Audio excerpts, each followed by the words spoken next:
Hi everyone, Claudia here from LightingClarity. Today I'm going to talk a little bit about energy bombardment and how it is important that you know what your thoughts and feelings are and what your energy is. So often those that we live with, if we're not protecting ourselves from them, their thoughts and feelings come into our awareness and we presume that they're our baggage. We presume they belong to us. So if you're often, I live with a husband and children. My husband's often away, but when he's home, I can feel sometimes when my thinking changes. Okay, I can feel that there's a change in my thinking, a change in my energy, like a disturbance in the force, if you like. And I start to realize this isn't my energy, these aren't my thoughts. I know myself very well, I know my own energy very well. I connect a lot with my higher self. It is really important that you do connect with your higher self. Very often in meditation and get to know the energy of your higher selves.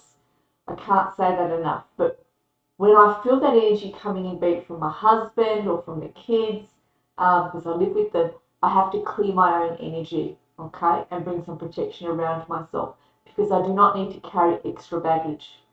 The other thing I can say to you is that the people that live in your street, the people that are a part of your community, live in your suburb, their thoughts and feelings and their goals, even their dreams, they come into your awareness, they come into your aura. It's like energy bombardment. Um, and often you think that these feelings that you're feeling are yours. Be it you're feeling down, all of a sudden you wake up, you're feeling angry, or you're feeling, like I said, down, anger, whatever this is. When you get to know your own energy, you can feel when there's a foreign energy that comes in. You go, hang on, what's this?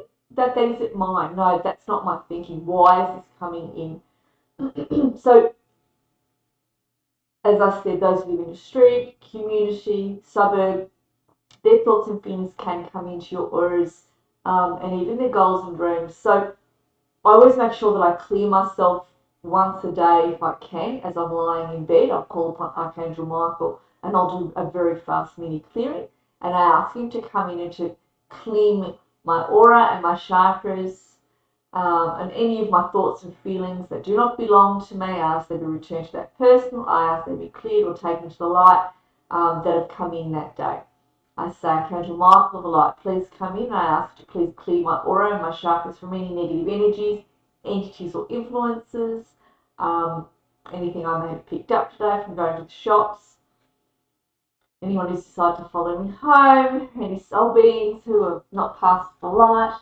I don't call them ghosts, I call them soul beings, who haven't gone to the light. I ask they be moved on to the light.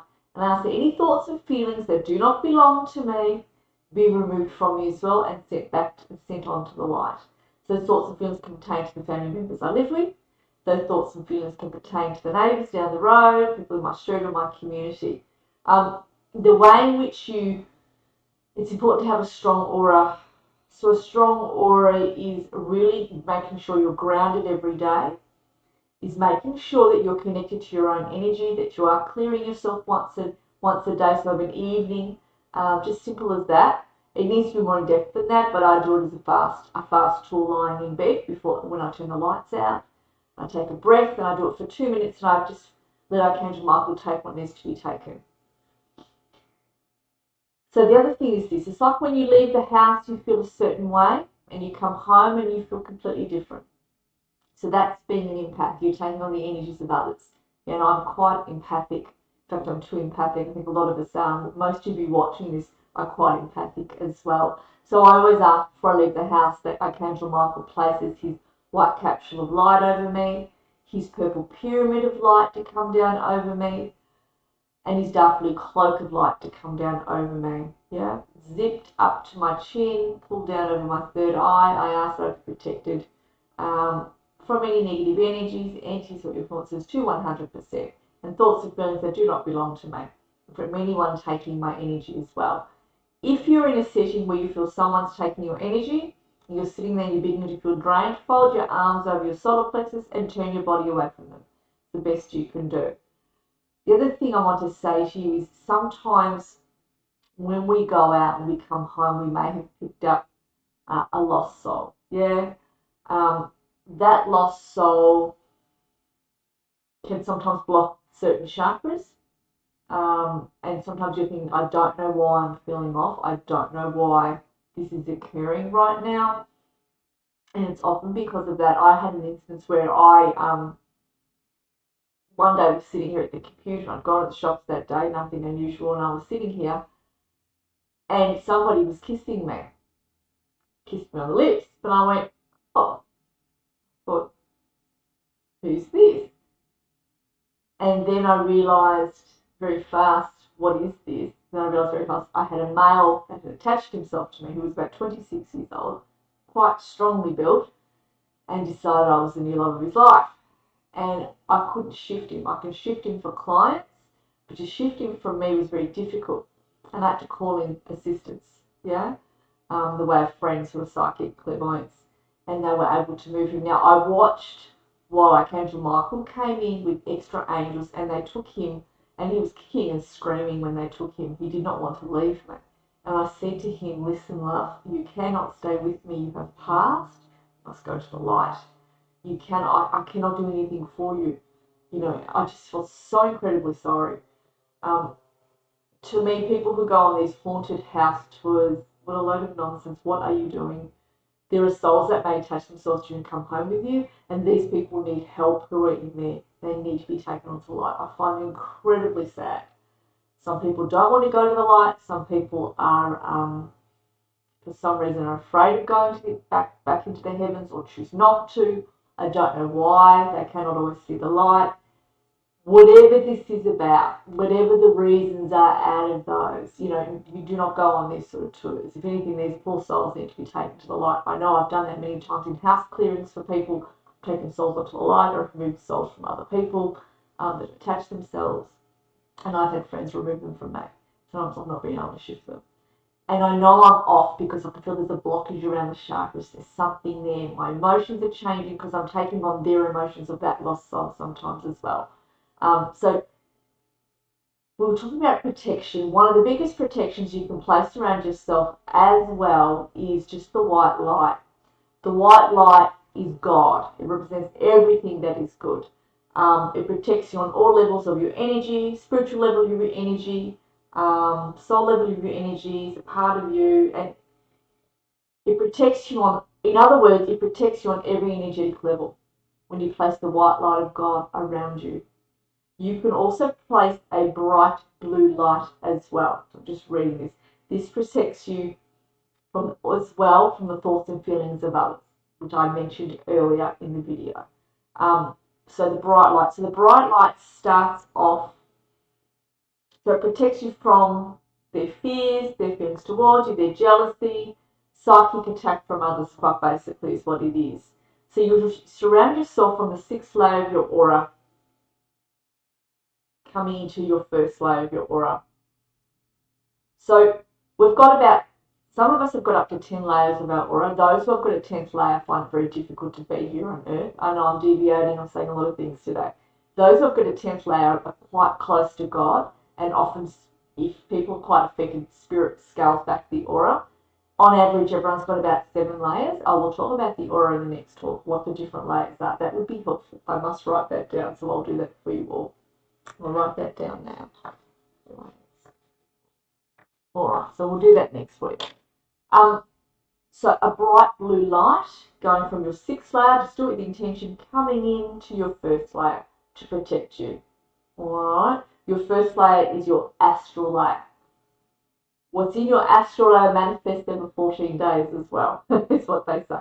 But I'm going to go into the aura next week. So bright blue light coming in. You can use these tools at any time, the bright blue light or the white light. Okay. The other way of quickly doing a clearing of the aura as well is get a jug of water, put salt in it, stick it under the shower, step out from under the shower or turn off the water and just pour that salt water over you. It's going to give you a massive clearing.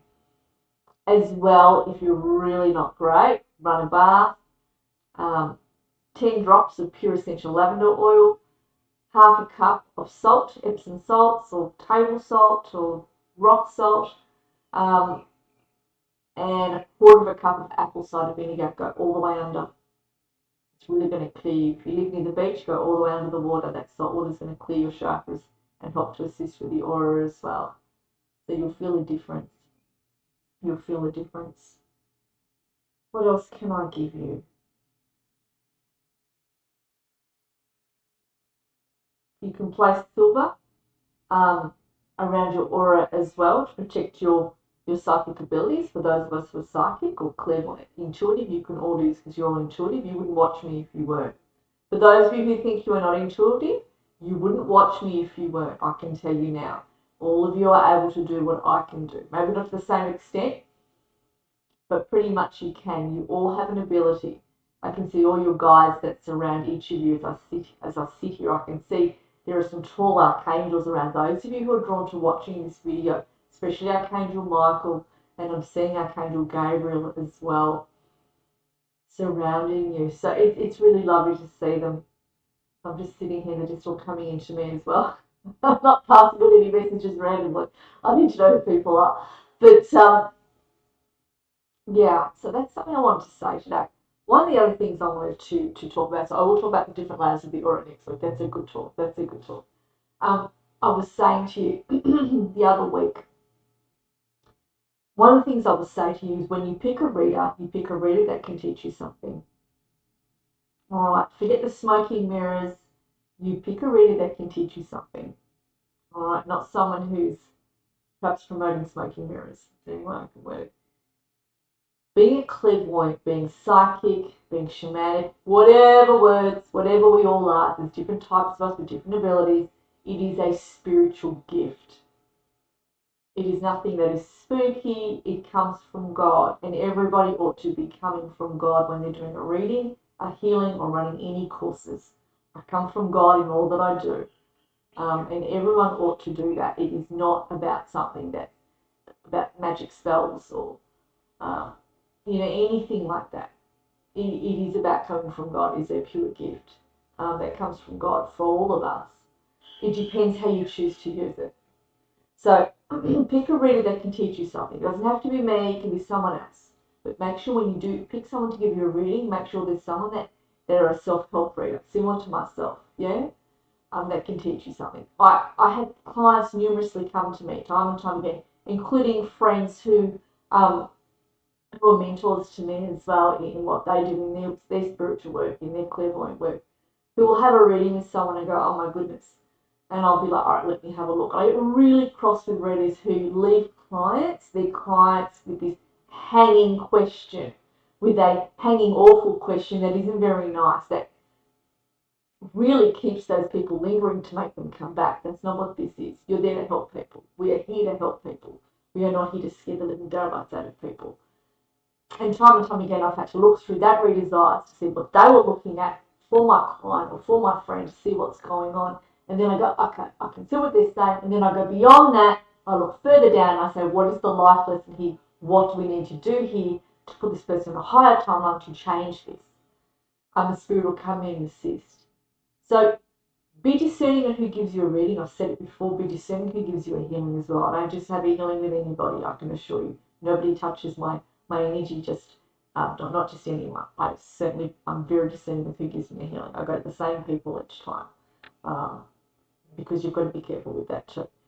Now, I was going to tell you years ago, I was in my mid-20s, yeah, and I decided, before I was doing this sort of work, I was working, I just got back from travelling overseas. I travelled overseas for about a year. I just got back from work from doing that, and I was working, I think, at David Jones at the time, years and years ago.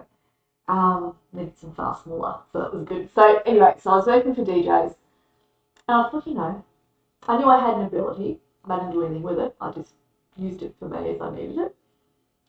And there was a spiritual course that was being run at one of the TAFEs near me. TAFE is tertiary education here in Australia, and you can do a short course of pottery or a long course of getting a diploma in accounting, but this was one of the short courses I joined.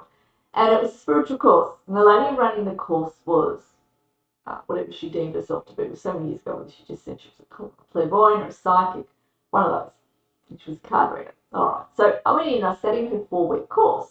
And she talked about archangels, much what I do, archangels, scented masters, her experiences, her spirit guides, her experiences, and she talked about that in the course. She didn't necessarily teach us how to do it. She talked about the different topics, and I was interested. I liked sitting there. It was nice to do something different after work, and something I was really interested in, and the timing was right, and the night, and all the rest of it. So she did that. Now she said, now at the end of the course, she says, I do readings, if anyone wants a reading, fine, wonderful, I'll go and have a reading with the teacher. So I went and had a reading with her, and she put the cards down, and she says to me, woe here and woe there. It's not what I was expecting. I needed to have an upliftment. I was going there to be helped and for upliftment because I wasn't great at that point in my life. And she said, you're going to suffer depression in the next 2 years. She said, your parent will never speak to you again. He's one of my parents, my dad. And then she said, and we had an argument years earlier, Dad and I. She says, no, I don't think you'll ever see me for the rest of your life. I said, oh, it's not what I wanted to hear. You're going to suffer depression in the next 2 years. And I thought, no, you're kidding me. And it's going to be years before you meet Mr. Right. You're going to be on your own until your mid-30s. Good gracious. And she left me like that. Thought it was a great reading she did. And she left me like that. What she said to me was, oh, you can change all this. I said, lovely. I was waiting for the next bit, which was, and this is how you can do this. She didn't give me that. I was left like that. And I left that reading not good. I went in not good, and I left even worse. And I got home, and I spoke to God then and there in that afternoon, and I said out loud, with my finger pointed going like this, I said to God, this isn't going to happen. I do not want to wait till I'm mid-30s to meet Mr. Right. I want to see Dad at some point, and I ain't going to suffer depression the next years. You're going to fix this right now. I said, I cannot go through this. When I was at university years earlier, I had gone through depression. So I knew what depression was. I knew how difficult it was, and I didn't want to go down that road again. So I was really clear with God what I wanted. I said it out loud, and I absolutely meant it, and you fix this right now. So it was okay. After I finished that loud conversation with God, and I was loud, and I meant it, and I was voicing it out loud, my arm was going, and that's the end of it, you fix this. 5 days later, in the mail, comes a flyer, a letter. I couldn't believe it. Now, when I was at university, I used to go to a place, whoever's in Melbourne, you may know these places. I used to go to a place called Augustine. It was in Hawthorne, here in Melbourne. And Augustine ran a whole heap of self-help courses. While I was at uni, I did all the self-help courses. I was at university during the day, and of an evening, I go across the road and I do all the self-help courses. And I loved it. I did it for 3 years. Yeah, I did everything I could to assist myself to move through the pain I was going through at that time. All right. So the lady that was the director of the centre, she had retired, and the letter that I received was from her. She was allowed to send them out to people that had worked with her in her self-help courses at the centre. There was many facilitators, there was many self-help courses, yeah. She was just one of them, and as well she had the added banner of the director of Augustine, and she says, I'm running counselling. I'm running counselling sessions from home if you would be interested. And I knew instantly I had the answer in my hand. God had sent Bev. Bev was her name. I booked in immediately. I went and saw Bev a week later. I told Bev what the psychic had said, and she'd had experience with psychics. We had them at Augustine as well at that time. And she says, oh, we can change all this, love. You don't have to go down this road. And I said, well, thank you.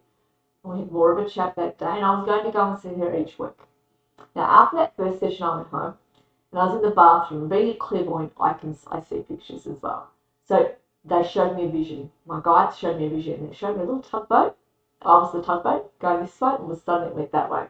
And I knew instantly in a flash I had changed my course. I had changed my timeline. I had placed myself on a higher timeline, and I knew everything would be all right. Now, 6 months later, I met my husband.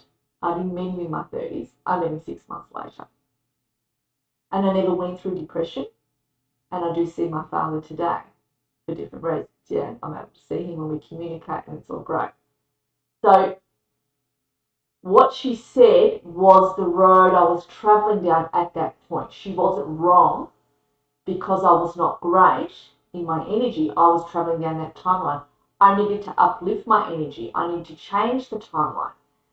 So I did that by asking God's help. God brought that help in really fast in the form of this lady, Bev. I went and had these counselling sessions, and instantly the timeline changed for me.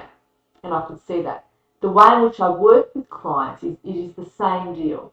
We are there to put you on a higher timeline. There is no point in me giving you all these little predictions when I can see you're on a low timeline. I'm reading that low timeline. I want to read the higher timeline. So we give you the tools and abilities you need to put yourself on that higher timeline, and then we read from there. And I know whether you have listened to that data spirit, because I see as we're talking in the session, the timeline changes. You're on a higher timeline. I see it changes before my very eyes with the client, and spirit shows me that, which is really, really, really good to see, because I love my work. I love being of assistance. I love the way spirit works through me. Certainly predictions come into the readings, or more than they do, and I'm good at my predictions. I give them, but it's not all just about predictions. You want a clairvoyant that helps you. You want a psychic that you can go to that will assist you with the relationship that you're having difficulties with whatever is going on within you on a personal level. So I wanted to give that story because I said last week I would. But yeah, so if you need something, you tell God, you stand up and you be loud and point and say, I don't want this and this and this. You're going to fix this. I need your help. I need you to bring that help in. And then your job is to look for that help on the outside. It's the same when you ask it of your holy teams. I need your help with this. And then you look for that help on the outside. There are some occasions where Spirit has said to me, no, you need to move through this life lesson. This is not going to be taken. And I have to, with patience, move through this life lesson. That's all of us. But that doesn't mean you need to move through it without assistance. That doesn't mean you don't need to move through this alone. You go and seek the help from a counsellor. You may seek the help as well from a healer, clairvoyant as well. But it is important that you have professional people, medical professional people around you if you deem you need that, from a counsellor or a psychologist, making sure you're seeing the GP. And then to add to that, you can see a healer like myself and see a clairvoyant. I work with people once a month on my soul alignment healings. It's 6 sessions straight up, 6 sessions once a month, and that helps with you on an emotional level and it helps you on a mental health level. And that brings a lot, I've seen a lot of people change through that, the way in which I work with people. And there are certain people I've said, I'll work with you as long as you see the GP and as long as you've got a counsellor as well. If not, I will not work with you. And there are people I send off and say, no more readings, you've got to go. You've had a reading with me, and I can see you've had readings with 50 other clairvoyants. That's enough. You need to go see the doctor and you need to go and get some extra help here. And once you've done that, then you can come back to me, but if not, you're not to come back to me till you do that. I'm really strict on that, and I say that to all of you. If you need any help, you go and get it. Alright, that is my talk for today. Many, many warm blessings, everybody. And I look forward to connecting with you all again soon. Have a blessed weekend, guys. Thank you.